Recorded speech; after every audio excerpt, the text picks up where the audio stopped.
Hi, konnichiwa, Hayatto desu. Today I will talk about Japan is not as high-tech as you think. It is true that Japan is safe, the food is good, and it is a very comfortable country to live in. But there are few points that are not high-tech, so I will talk about them. Let's go! 日本を冒険しよう First of all, lots of paper is used. In Japan, service contracts, books, flyers, and other things that could be done digitally are still done on paper. I'm self-employed, so I often do contracts. But then I always feel like I'm going to lose something important if it is handed to me on paper.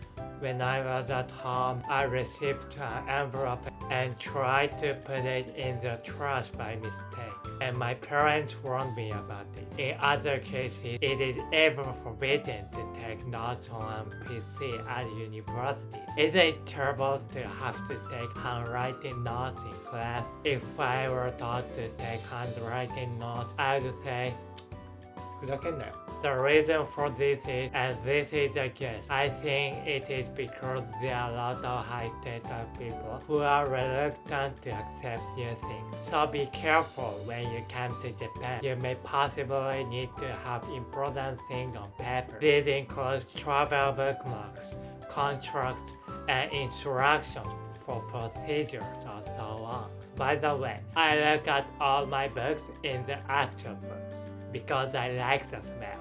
Second, many national and local services are not completed online. When you go to vote in an election, you have to go to the local school or other places to vote. And in many cases, you have to go to a government office to submit documents or mail them in.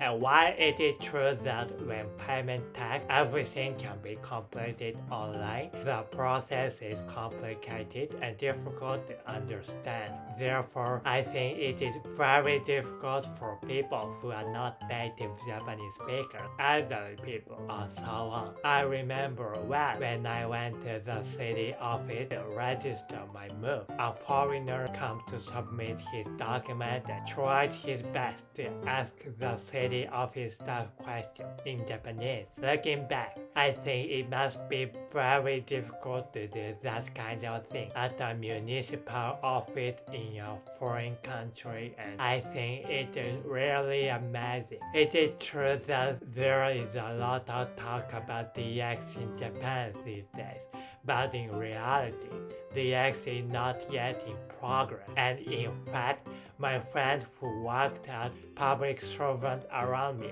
often talk about this issue.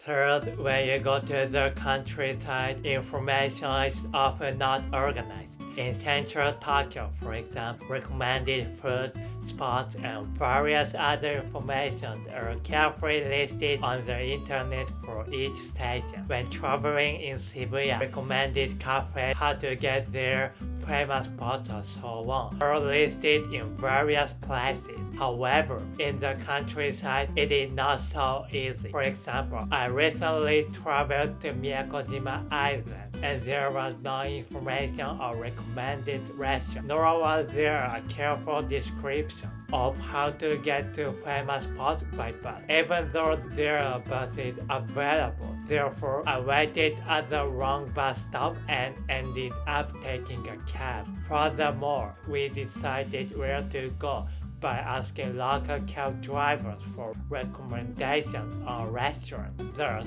when traveling to a rural area, you must be careful because information not be available online. Fourth, we still use cash.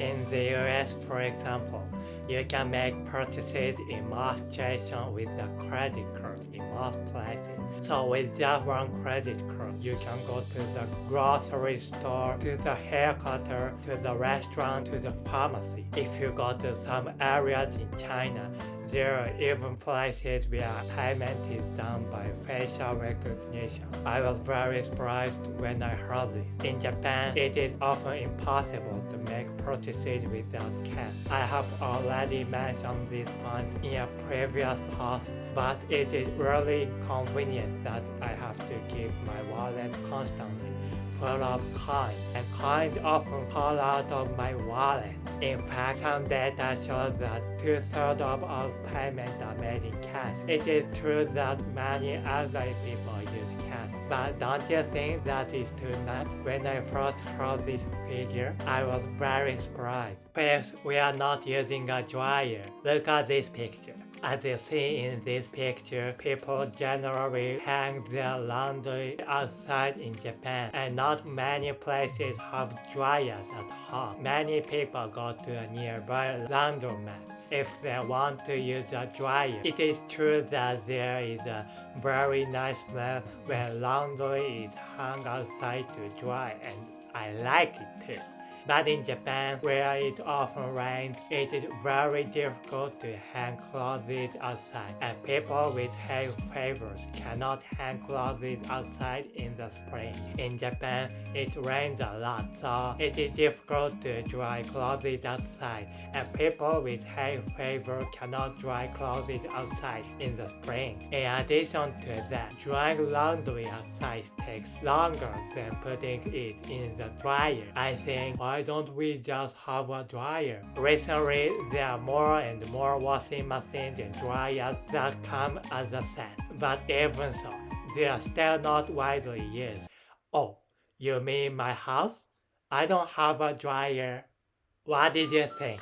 To sum up, the main point that I feel Japan is not high-techer, that a lot of paper is used. Many national and local services are not completed online. Information is often not organized when you go to the countryside. Cash is still used, and dryers are not used. There are certainly many things that I feel are not high-tech, but I still feel that Japan is a wonderful country. However, let's not become disillusioned with Japan because of these points. Thank you very much for watching this video. See you the next time. またね。